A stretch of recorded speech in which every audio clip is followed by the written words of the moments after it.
السلام علیکم ورحمۃ اللہ تعالی وبرکاتہ۔ الحمد للہ رب العالمین والعاقبۃ للمتقین والصلاة والسلام علی سید الانبیاء والمرسلین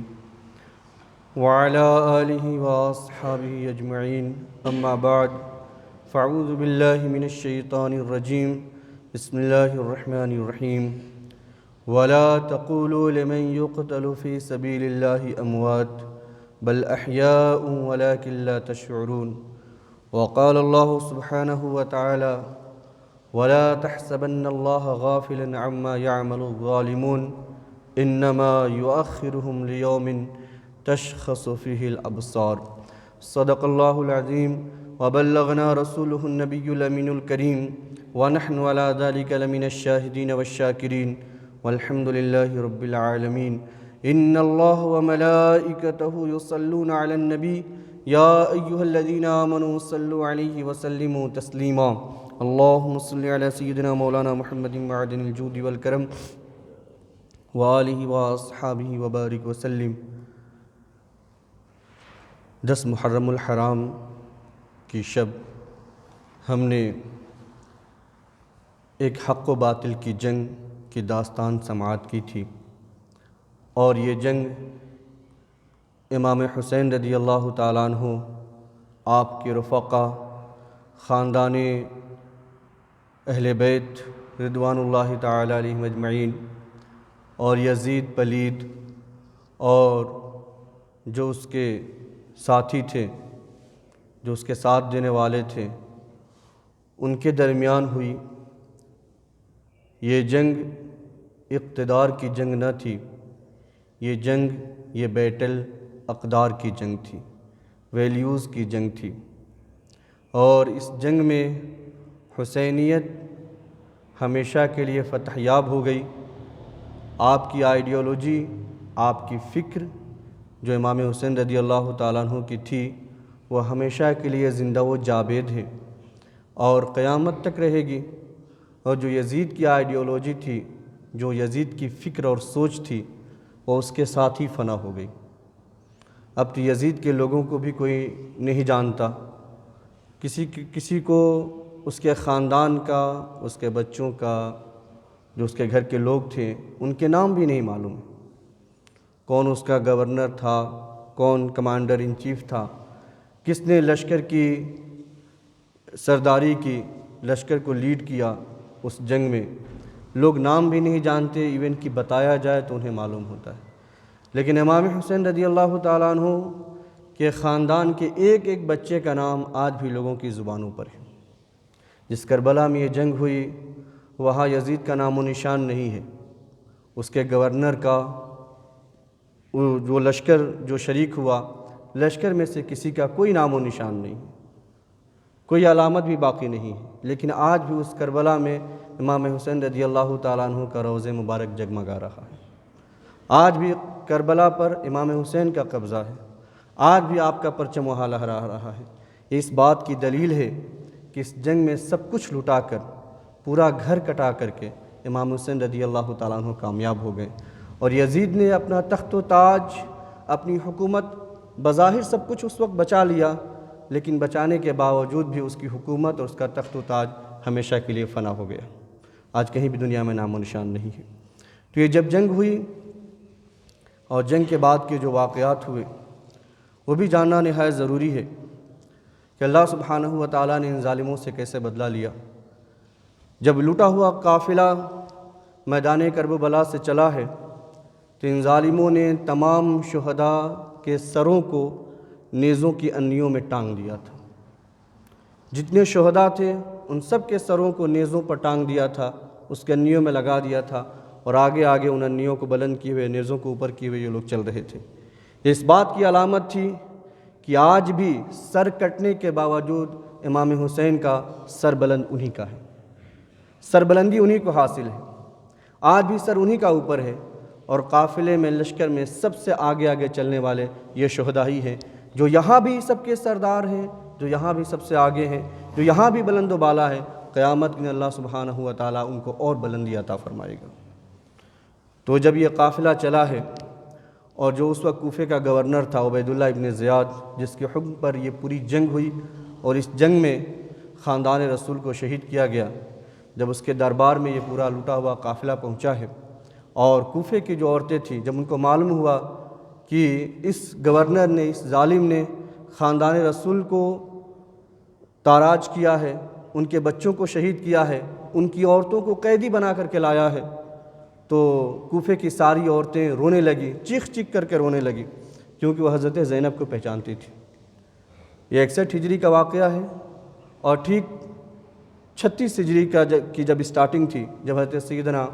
علی بن ابی طالب رضی اللہ تعالیٰ عنہ نے اپنی خلافت کو جو مدینہ شریف میں جو قائم ہوئی، وہ کوفہ میں لے کر کے آئے تھے۔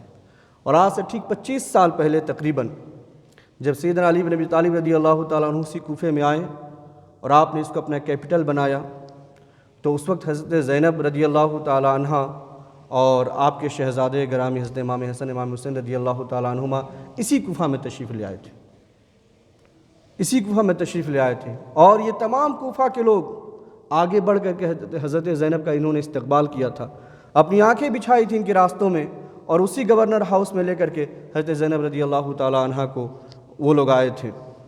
اور آج کا ایک دن ہے جب یہ لوٹا ہوا قافلہ اس گورنر ہاؤس میں پہنچتا ہے،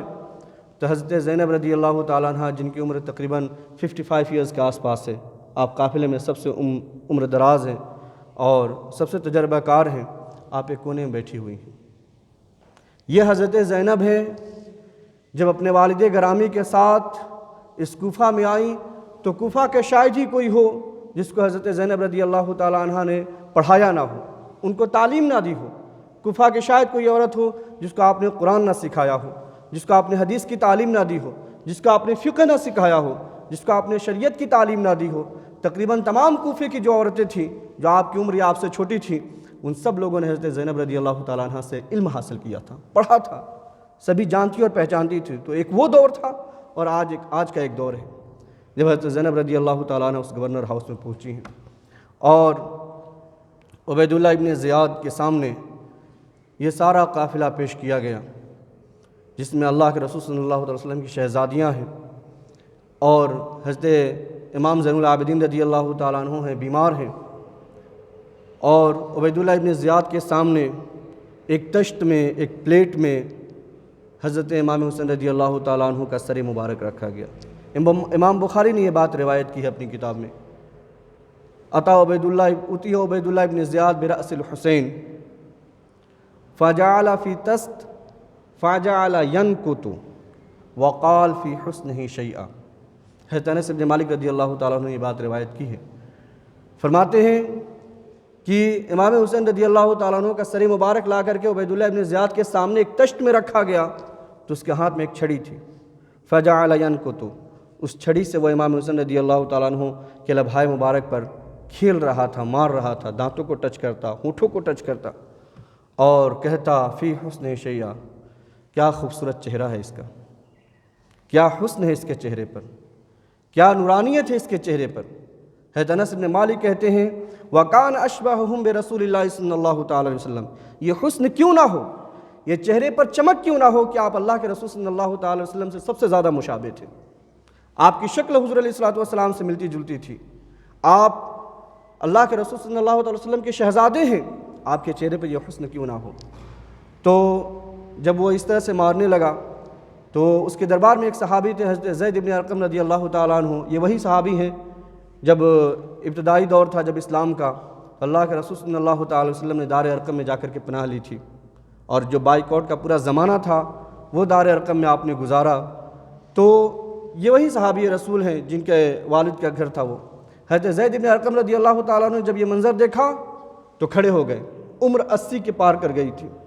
کانپتے ہوئے کھڑے ہوئے اور کہا ارفع ھذا القدیب، ظالم یہ چھڑی ان کے چہرے سے ہٹا لے، ان کے ہونٹوں سے یہ چھڑی ہٹا لے، میں نے بار بار اپنی آنکھوں سے رسول اللہ کو ان ہونٹوں کو بوسہ دیتے ہوئے دیکھا ہے، ان ہونٹوں کو چومتے ہوئے دیکھا ہے، ان چہروں کو چومتے ہوئے دیکھا ہے، پیار کرتے ہوئے دیکھا ہے، ظالم یہ چھڑی ہٹا لے۔ تو ابن زیاد کہتا ہے کہ بوڑھے ہو گئے ہو، تمہاری عقل چلی گئی ہے، اگر بوڑھے نہ ہوتے تو ابھی تمہاری گردن اڑا دیتا، حضرت زید بن ارقم رضی اللہ تعالیٰ عنہ دربار سے نکلتے ہیں اور نکلنے کے بعد لوگوں سے کہتے ہیں سنو، تم نے اس ظالم کو حاکم بنایا ہے، تم نے یزید کو اپنا حاکم بنا لیا ہے، اور یہ تمہارے اچھوں کو قتل کرے گا اور تمہارے بروں کو جو ہے غلام بنائے گا، تمہارے بروں کو اپنے ساتھ ملائے گا۔ اور اس کے بعد یہ کہنے کے بعد حضرت زید بن ارقم رضی اللہ تعالیٰ عنہ نے بھرے دربار میں اس سے کہا سن، میں تجھے اب ایک بات بھی بتاؤں گا جس سے تیرے غصے میں، تیرے غیظ و غضب میں اور اضافہ ہو جائے گا اور تم مجھ سے ناراض ہوگا۔ وہ بات یہ ہے کہ میں نے اللہ کے رسول صلی اللہ علیہ وسلم کو اپنی آنکھوں سے دیکھا کہ آپ نے امام حسن اور امام حسین کو اپنے پاؤں پہ بٹھایا اور فرمایا اللہ میں ان دونوں کو تیرے حوالے کرتا ہوں اور نیک مسلمانوں کے حوالے کرتا ہوں۔ فرماتے ہیں کہ اللہ کے رسول صلی اللہ تعالی وسلم نے ان شہزادوں کو بطور امانت اس امت کو عطا فرمایا تھا، تو نے آج اس امانت میں خیانت کی اور اس امانت کو تم نے خراب کر کے رکھ دیا ہے۔ اس کے بعد حضرت زید بن ارقم رضی اللہ تعالیٰ عنہ دربار سے نکل آتے ہیں۔ ابن زیاد پوچھتا ہے امام زین العابدین کے بارے میں، یہ کون ہے؟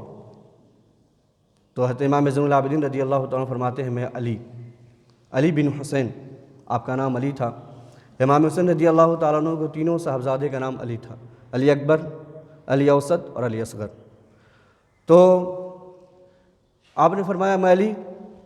تو اس نے کہا علی کو کربلا میں قتل نہ کر دیا گیا؟ علی تو قتل ہو گیا نا۔ تو حضرت زین العابدین رضی اللہ تعالیٰ عنہ فرمایا وہ میرے بھائی تھے جن کی کربلا میں شہادت ہوئی ہے، اور میں ان کا چھوٹا بھائی علی اوسط ہوں۔ تو ظالم نے کہا ایک اپنے شقی انسان کو کہ ذرا دیکھو یہ بالغ ہے کہ نہیں، تو ان کی سطر کھول کے دیکھنا شروع کر دیا ان ظالموں نے کہ یہ بالغ ہے کہ نہیں۔ تو کہا بالغ ہیں، تو کہا اس کو بھی لے جاؤ قتل کر دو۔ جب اس نے یہ حکم جاری کیا کہ اس کو بھی لے جاؤ قتل کر دو،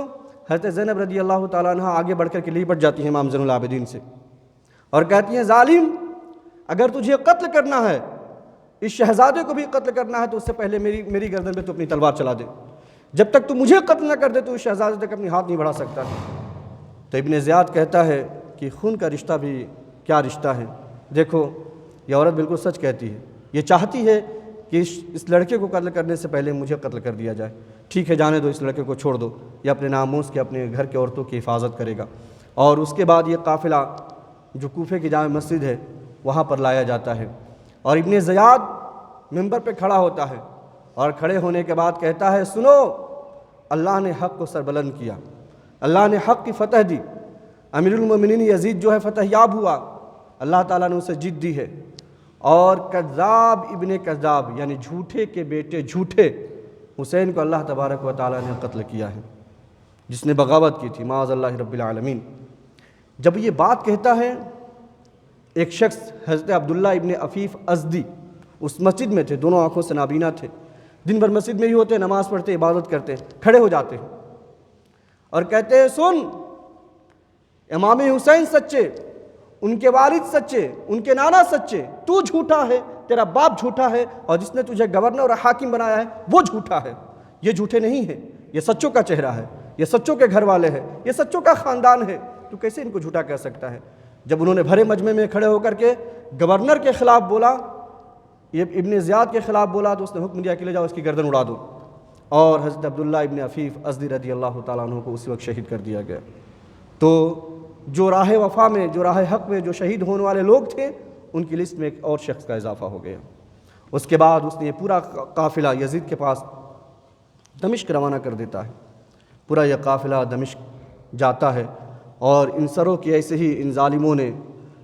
نمائش کرتے ہوئے دمشق یعنی سیریا کی جو کیپٹل ہے وہاں تک لے کر کے یہ لوگ کوفہ سے جاتے ہیں، عراق سے سیریا جاتے ہیں، اور راستے میں جو لوگ بھی دیکھتے ہیں پوچھتے ہیں کن لوگوں کا سر ہے، یہ کون لوگ ہیں جو قیدی بنائے گئے ہیں؟ لوگ عموماً پہچانتے نہ تھے اہل بیت کو، تو یہ کہتے کہ کچھ باغی تھے، حکومت سے انہوں نے بغاوت کی تھی، یزید سے انہوں نے بغاوت کی تھی، اس بغاوت کو کچلا گیا ہے اور ان کو قتل کیا گیا ہے، یہ قافلہ وہاں جا رہا ہے۔ جب یزید کے دربار میں یہ پورا قافلہ پہنچتا ہے تو یزید اندر اندر تو بہت خوش تھا کہ جو میرے خلاف کھڑا ہو سکتا تھا، جو میرے خلاف بول سکتا تھا، آج ہم نے اس کو ختم کر دیا ہے۔ جب دربار میں یہ قافلہ پہنچتا ہے تو چونکہ وہ حاکم تھا، اس وقت کا بادشاہ تھا، پوری دنیا سے لوگ جو ہے جو دنیا کی حکومتیں تھیں ان کے ایمبیسڈرز اور ان کے ریپرزنٹیٹیو جو ہے وہ بادشاہ کے دربار میں، حاکم کے دربار میں آیا کرتے تھے، اس کے سامنے بھی جب حضرت امام حسین رضی اللہ تعالیٰ عنہ کا سر مبارک رکھا گیا تو اس نے بھی اپنی چھڑی سے وہی کھیل کرنا شروع کر دیا جو یہاں ابن زیاد نے کوفے میں کیا تھا۔ تو اس وقت اس کے دربار میں حضرت ابو برزہ الاسلمی رضی اللہ تعالیٰ عنہ موجود تھے، اور انہیں بھی یہی بات کہی کہ ظالم، ان کے چہرے سے، ان کے ہونٹوں سے، ان کے دانتوں سے تو اپنی چھڑی کو ہٹا لے، میں نے بار بار رسول اللہ کو ان ہونٹوں کو چومتے ہوئے دیکھا ہے، تجھے شرم نہیں آتی ہے؟ تو جب اس نے بات یہ سنی تو شرما گیا کہ اتنے لوگ بیٹھے ہوئے ہیں، بھرا دربار میں، اور اس میں یہ شخص کھڑا ہو کر کے یہ بات کہہ رہا ہے۔ تو کہا نہیں، مجھے حسین سے کوئی دشمنی نہیں ہے، میں تو چاہتا تھا کہ ابن زیاد میرے پاس بھیج دے تو ہم لوگ معاملات کو جو ہے مینیج کر لیں گے، ڈیل کر لیں گے، لیکن ہلاکت ہو اس کے لیے کہ اس نے جو ہے میری بات نہیں مانی۔ اب یہ ایک پولیٹیکل گیم تھا، ایک سیاست تھی جو اب یہ کہنا چاہتا تھا، اپنی امیج کو پینٹ کر رہا تھا، اپنا امیج بچانا چاہتا تھا۔ تو جب لوگوں کو معلوم ہوا کہ یہ امام حسین رضی اللہ تعالیٰ عنہ اور نبی کے نواسے ہیں، نبی کے شہزادے ہیں، تو اس کے دربار میں اس وقت کے روم کا ایک ایمبیسڈر موجود تھا، عیسائی تھا، اس نے کہا تم نے اپنے نبی کے شہزادوں کو قتل کر دیا ہے، نبی کے گھر والوں کو قتل کر دیا ہے۔ تمہیں معلوم ہے ہم لوگوں کے یہاں روم میں ایک جزیرے پر، ایک آئی لینڈ پر عیسیٰ علیہ السلام کے گدھے کی ایک کھر ہے، جو پاؤں ہے جو اس کا، وہ کھر ہم نے رکھا ہوا ہے، اور وہاں ہم لوگ ہر سال زیارت کے لیے وہاں اس جزیرے پر جایا کرتے ہیں، جس طرح تم لوگ ہر سال حج کے لیے خانہ کعبہ جاتے ہو، مکہ اور مدینہ جاتے ہو، اس طرح ہم لوگ زیارت کے لیے، اس کھر کی زیارت کے لیے جو حضرت عیسیٰ علیہ السلام کے گدھے کا کھر ہے جو منسوب ہے ان سے، ہم لوگ اس کی زیارت کے لیے، اس کے منت ماننے کے لیے ہم لوگ اس جزیرے پر جایا کرتے ہیں۔ تم کیسے بدبخت انسان ہو، تم نے اپنے نبی کے شہزادے کو قتل کر دیا۔ ہم ایک کھر کی تعظیم کرتے ہیں کہ وہ جناب عیسیٰ علیہ السلام کے گدھے کا ہے، اور تم نبی کے شہزادوں کو، نبی کے لاڈلوں کو، نبی کے نواسوں کی تم نے تعظیم نہ کی، انہیں قتل کر دیا، تم لوگ کیسے انسان ہو؟ اور اسی دربار میں ایک ذمی یہودی بھی تھا، اس نے کہا کہ تمہیں معلوم ہے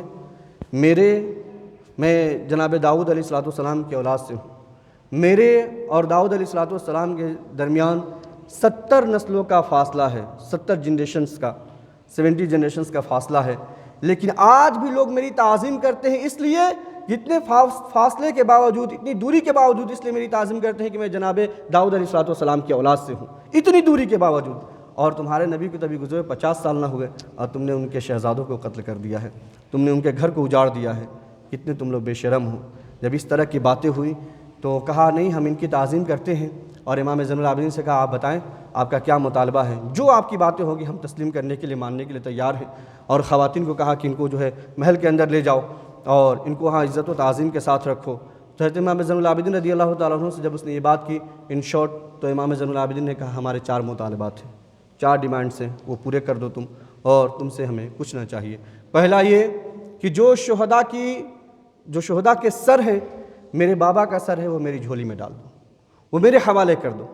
جو تم اس طرح سے بے حرمتی کر رہے ہو، شہر شہر گلی گلی قریہ قریہ اسے گھما رہے ہو، اس طرح سے نہ کرو، یہ بے حرمتی نہ کرو شہداء کے سروں کی، ان سروں کو ہمارے حوالے کر دو، ہماری جھولی میں ڈال دو، یہ پہلی ہماری ڈیمانڈ ہے۔ تو اس نے کہا ٹھیک ہے، آپ یہ سر اپنے پاس رکھ لیں، آپ جہاں چاہیں اسے دفن کر دیں۔ حضرت امام حسین رضی اللہ تعالیٰ عنہ کے سر مبارک کے بارے میں 3 روایتیں ہیں، ایک یہ ہے کہ دمشق میں ہی آپ کے سر مبارک کو دفن کر دیا گیا، ایک روایت ہے کہ مصر میں قاہرہ میں لے جا کر کے دفن کیا گیا، اور ایک روایت یہ ہے کہ آپ کے سر مبارک کو جب کربلا واپسی ہوئی، شام سے مدینہ کے لیے واپسی ہو رہی تھی، تو راستے میں آپ کے سر مبارک کو جو ہے وہ کربلا میں دفن کیا گیا، اور ایک روایت ہے جو مدینہ منورہ میں لے جا کر کے دفن کیا گیا۔ تو 3 جگہوں کے بارے میں یہ روایت ہے۔ تو حضرت امام زین العابدین کی یہ بات مان لی اس نے۔ دوسرا انہوں نے کہا کہ مجھے آج جامع مسجد میں، جمعہ کا دن ہے، دمشق کی جامع مسجد میں مجھے خطبہ دینے دو، اور تیسرا یہ کہ میری جو خاندان کی عورتیں ہیں ان کو بحفاظت مدینہ منورہ پہنچا دو۔ اور اس کے بعد امام زین العابدین رضی اللہ تعالیٰ عنہ کی اور چوتھا مطالبہ یہ تھا کہ جو قاتلین ہیں، جنہوں نے میرے خاندان کو قتل کیا ہے، ان کو ہمارے حوالے کر دو۔ تو قاتلین کے بارے میں پوچھنے لگا کس نے قتل کیا، تو خولی شمر کا نام لیتا، شمر ابن زیاد کا نام لیتا، اور اس طرح سے ایک دوسرے پر الزام ڈالنے لگے۔ تو یزید نے کہا کہ یہ تو بڑا مشکل کام ہے طے کرنا کہ کس نے قتل کیا ہے، میں اس کی تفتیش کروں گا، جیسے ہی قاتلین میرے ہاتھ میں آئیں گے ان قاتلین کو میں خود سزا دوں گا۔ اور آپ کا جو دوسرا مطالبہ ہے کہ مسجد میں آپ کو خطبہ دیا جائے، دینے کی اجازت دی جائے، آپ جا کر خطبہ دے سکتے ہیں۔ تو حضرت امام زین العابدین رضی اللہ تعالیٰ عنہ دمشق کے جامع مسجد میں آتے ہیں اور ممبر شریف پہ کھڑے ہوتے ہیں، اور خطبے کے لیے کسی کی اجازت نہیں تھی۔ یہ ممبر ہی اللہ کے رسول صلی اللہ تعالی وسلم کے گھر والوں کا ہے۔ وہاں خطبہ دینے کے لیے، وہاں تقریر کرنے کے لیے، اپنی بات کہنے کے لیے اجازت کی ضرورت نہ تھی، لیکن چونکہ آج یہ حاکم وقت تھا، اس لیے امام زین العابدین رضی اللہ تعالیٰ عنہ اس کے کہنے پر ممبر شریف پہ کھڑے ہوئے، اور ممبر شریف پہ کھڑے ہونے کے بعد جو آپ نے خطبہ دیا ہے، تاریخ کی کتابوں میں موجود ہے کہ خطبہ، تقریر اور اسپیچ تو ان کے گھر کی لانڈی ہے۔ یہ تقریر اور اسپیچ دینا تو کوئی ان سے سیکھے، اور جو آپ ان ممبروں پر اور محرابوں میں اور جو مسجدوں میں جو یہ خطبہ اور شریعت اور دین کی باتیں سنتے ہیں، یہ اہل بیت رضوان اللہ تعالیٰ علیہم اجمعین کی قربانی کا صدقہ ہے، جو آپ تک یہ باتیں جو ہے آسانی سے پہنچ رہی ہیں۔ تو حضرت امام زین العابدین خطبے کے لیے کھڑے ہوتے ہیں، اور جب تقریر کرتے ہیں، اہل بیت کے فضائل کو بیان کرتے ہیں، اور کہتے ہیں جو مجھے پہچانتا ہے، جو نہیں پہچانتا ہے جان لے میں رسول اللہ کا شہزادہ ہوں،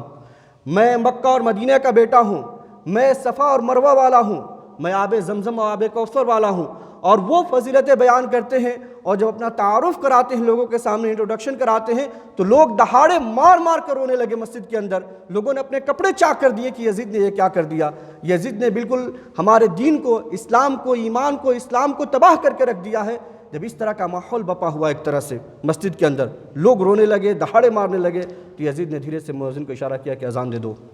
ورنہ یہ تقریر ختم نہیں ہونے والی ہے۔ اور مؤذن نے اذان دی، اور جب اذان دینے لگا تو جب اس نے کہا اللہ اکبر اللہ اکبر، تو امام زین العابدین نے کہا کہ ہاں بے شک اللہ سب سے بڑا ہے، اللہ سب سے بڑا ہے۔ اور جب اس نے کہا اشہد ان لا الہ الا اللہ، تو امام زین العابدین نے کہا کہ ہاں ہم نے اس بات کی گواہی اپنے خون سے دی ہے کہ اللہ کے سوا کوئی معبود نہیں ہے۔ اور جب مؤذن نے کہا اشہد ان محمد رسول اللہ، جب یہ بات کہی تو امام زین العابدین نے یزید کی آنکھوں میں آنکھیں ڈال کر کہا کہ بتا اس آذان میں تیرے نانا کا نام لیا جا رہا ہے یا میرے نانا کا نام لیا جا رہا ہے؟ آج بھی خطبوں پر میرے خاندان کے نام کو بلند کیا جا رہا ہے، خطبوں میں، اذانوں میں اور ممبر و محراب میں، یا تیرے نانا کا نام بلند کیا جا رہا ہے؟ تو یزید کے پاس کوئی جواب نہ تھا۔ اس کے بعد یہ پورا مجمع ختم ہوا، اور یزید نے حضرت نعمان بن بشیر رضی اللہ تعالیٰ عنہ کے لیڈرشپ میں، ان کی سرکردگی میں 30 سواروں کو دے کر کے بحفاظت اس پورے خاندان کو مدینہ پہنچایا ہے۔ اور جب یہ پورا خاندان مدینہ پہنچا ہے، تو مدینہ میں جب لوگوں کو یہ بات معلوم ہوئی کہ پورا خاندان رسول لوٹ کر کے آیا ہے، تمام لوگ شہید ہو کر کے آئے ہیں، تو مدینہ میں ایک قیامت بپا ہو گئی، ایک قیامت بپا ہو گئی۔ لوگ دوڑتے اور بھاگتے ہوئے آئے۔ حضرت ام سلمہ رضی اللہ تعالیٰ عنہ اس وقت باحیات تھی، آپ باہر نکل کے آئی، کیا اللہ کے رسول صلی اللہ علیہ وسلم کے شہزادوں کو شہید کر دیا گیا ہے؟ وہ غصہ، وہ ناراضگی کہ مدینہ کے لوگوں نے یزید کے خلاف بغاوت کی، اور یزید کے گورنر کو، اس کے حاکموں کو، اس کے افسروں کو، تمام لوگوں کو مدینہ سے نکال باہر کیا، اور اس کے نتیجے میں یزید نے 1 سال 2 سال کے بعد 63 ہجری میں اس نے مدینہ پر حملہ کیا، جس سے واقعہ حرہ کے نام سے یاد کیا جاتا ہے۔ آپ واقعہ حرہ کو پڑھیں اور دیکھیں کہ یزید نے واقعہ حرہ میں یہ بدلہ لینے کے لیے کہ مدینہ کے لوگوں نے میرے گورنر کو نکالا ہے، میرے افسروں کو نکالا ہے،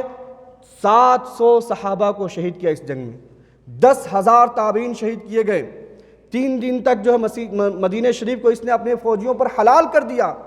اور 3 دن تک یہ فوجی جس کے گھر میں چاہتے اس کے گھر میں جاتے، جو چاہتے لوٹتے، یہاں تک کہ 1000 دوشیزائیں، 1000 نوجوان اور کواری بچیاں جو ہے ان کی فوجیوں کی غلطی اور برے کاموں کی وجہ سے پریگننٹ ہو گئیں۔ 3 دن تک مسجد نبوی شریف میں اذان نہ ہوئی، ان لوگوں نے اپنے گھوڑے باندھ کر کے رکھے۔ اور یہ 63 ہجری کا واقعہ جب ختم ہوا ہے، تو یہاں سے جب اس کی فوج گئی ہے تو مکے پر حملہ کیا ہے، اور مکے پر تقریباً 2 مہینے تک انہوں نے محاصرہ کر کے رکھا، اور مکہ شریف کے خانہ کعبہ پر انہوں نے پتھرے برسائے، غلاف کعبہ کو جلا دیا، جو کعبے کی دیواریں تھیں ان دیواروں میں شگاف پڑ گئے، دیواریں ٹوٹ گئیں۔ خانہ کعبہ کے چھت پر حضرت اسماعیل علیہ السلام کے لیے جو دمبا جنت سے لایا گیا تھا، اس کی جو سینگ تھی وہ خانہ کعبہ کی چھت پر رکھی گئی تھی، وہ سینگ جل کر کے اسی جنگ میں ختم ہو گئی۔ اس طرح سے جب ان لوگوں نے مکہ اور مدینہ پر بھی یزید کے حکم سے حملہ کیا، تو اللہ سبحانہ و تعالیٰ نے ان کا بہترین بدلہ لیا، اور جب یہاں یہ خانہ کعبہ کے غلاف جلا رہے تھے، اللہ سبحانہ و تعالیٰ نے یزید کو دنیا سے نیست و نابود کر دیا۔ اور جب انہیں معلوم پڑا کہ میرا امیر ختم ہو گیا ہے، میرے امیر کی موت ہو گئی ہے، حاکم مر گیا ہے، تو یہ تمام کی تمام شامی فوج بھاگ کھڑی ہوئی، اور حضرت عبداللہ ابن زبیر رضی اللہ تعالیٰ عنہ نے اپنی خلافت کا اعلان فرمایا۔ اور 673 ہجری تک حضرت عبداللہ ابن زبیر رضی اللہ تعالیٰ عنہ خلیفہ رہے، آپ کی حکومت رہی خانہ کعبہ پر اور مدینہ منورہ پر۔ اس طرح سے یزید نے یہ ظلم ڈھایا ہے۔ یہ صرف نہیں کہ کربلا میں خاندان رسول کو اس نے تخت و تاراج کیا، بلکہ مدینہ پر حملہ کیا۔ اللہ کے رسول صلی اللہ تعالی وسلم کے بعد کسی کی ہمت نہ ہوئی کہ کبھی مکہ اور مدینہ پر حملہ کرے سوائے اس ظالم کے۔ اس نے آ کر کے مکہ شریف اور مدینہ شریف پر حملہ کیا، اور اللہ کے رسول صلی اللہ تعالی وسلم کی حدیث پاک ہے کہ جو بھی اہل مدینہ کے ساتھ برائی کرنے کا ارادہ کرے گا، اللہ سبحانہ و تعالی اسے آگ کے عذاب میں مبتلا فرمائے گا۔ اور اللہ کے رسول صلی اللہ علیہ وسلم کی حدیث پاک ہے کہ اس پر تمام فرشتوں کی، انسانوں کی، اللہ کی لعنت ہے، اور اللہ تبارک و تعالیٰ قیامت تک نہ اس کی کوئی نفل نماز قبول فرمائے گا، نہ کوئی فرض نماز قبول فرمائے گا۔ یہ وہ ظالمین کی داستان ہے جنہوں نے اس طرح سے مکہ شریف پر، مدینہ شریف پر، خاندان رسول پر ظلم ڈھایا۔ اللہ تبارک و تعالیٰ ایسے ظالموں کو دنیا سے نیست و نابود فرمائے، مسلمانوں کا سر بلند کرے، اسلام کا جھنڈا بلند فرمائے، اور ہم سب کو امام حسین رضی اللہ تعالیٰ عنہ کے نقش قدم پہ چلنے کی توفیق عطا فرمائے۔ جنہوں نے 4 رکعت نماز سنت ادا نہیں کی وہ کھڑے ہو کر سنت ادا کریں۔